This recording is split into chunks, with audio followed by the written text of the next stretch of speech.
sonli qarori bilan tasdiqlangan oilalarni mustahkamlash, xotin-qizlarning qonuniy manfaatlarini ro'yobga chiqarish, ijtimoiy-siyosiy faolligi va bandligini oshirish, tadbirkorlik ko'nikmalarini shakllantirish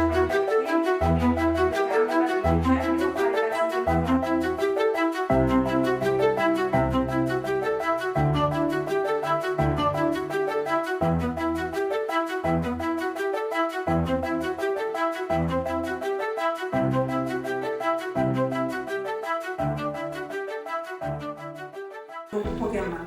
Shunaqa qiziqib qolganmanki, shundan keyin shunaqa kitobga qiziqib ketganman. Kolxozimizda bitta biblioteka bor edi, maktabda bitta biblioteka bor edi. Ikkita bibliotekada men o'qimagan kitob bo'lmagan. Shuning uchun hozir men qanaqa kasb egasi bo'lsam, qanaqa doirada odamlar bo'lsin, kimligidan qat'iy nazar hammasi bilan suhbat qila olaman. Shularga fikr bildira olaman. Bu faqatgina o'sha bilim orqasidan. Bilim olish endi hamma endi mana ustozlar ko'rib turibmiz. Bularni har qanday nima gen bilan o'tadi. Bularga ham farzand o'zlariga o'xshagan, o'zlaridan ko'ra yuqoriroq nimalarga erishadigan farzandlar yetishadi.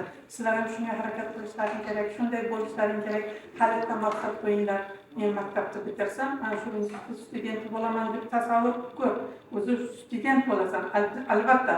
Faqatgina o'qish emas, hayotda ham o'rin topa olish kerak. Hayotda ham, yana hayotda yaxshi oilam bo'ladi. Yaxshilaring hozir zamonaviy mana qo'llaringda telefon bor, tarmoqlarga kirasizlar. Bu ayolni hamma narsaga qiyoslagani o'zi bejiz emas. Biz bormizki, mana shu olam munavvar. Mana qizlarimiz borki, mana shu onalarga yordamchi qolaversa, mana shu oilani bo'ladigan kelajakdagi bir bekasi desam adashmayman. Avvalambor o'zimni tanishtiradi.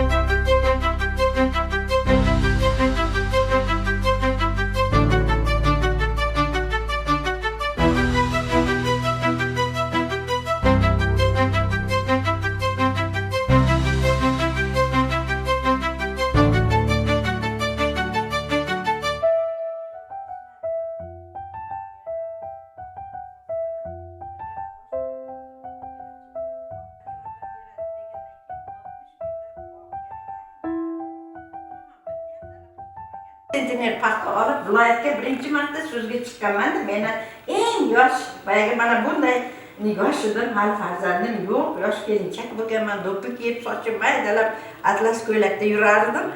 Viloyatga olib borishdi. Chiqasan so'zga. Birinchi paxta planini viloyatda sen bajarding. Mayli, gektaringni aytmaysan, tonnangni aytasan deb qarang. O'sha yerda hayajon bilan so'zga chiqqanman. O'sha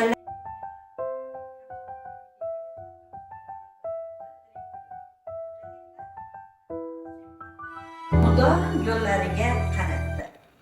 Men kulishni bilardim, faqat yig'lamoqni hayot o'rgatdi.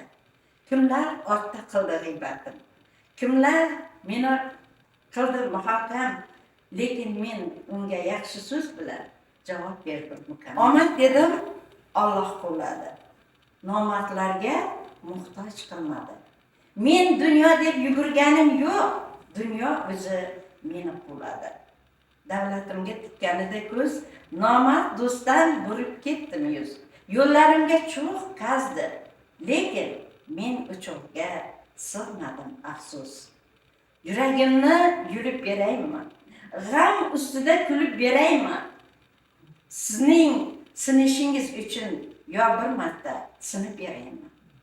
O'z-o'zidan kelmas ekan. Mudom yo'llariga termildim. Men kulishni bilardim, faqat yig'lamoqni hayot o'rgatdi. Hayot hamma narsaga o'rgatadi. Birinchi navbatda ilm, bilim bilib bo'lsangiz, sizni hayotda o'zi yetaklayveradi.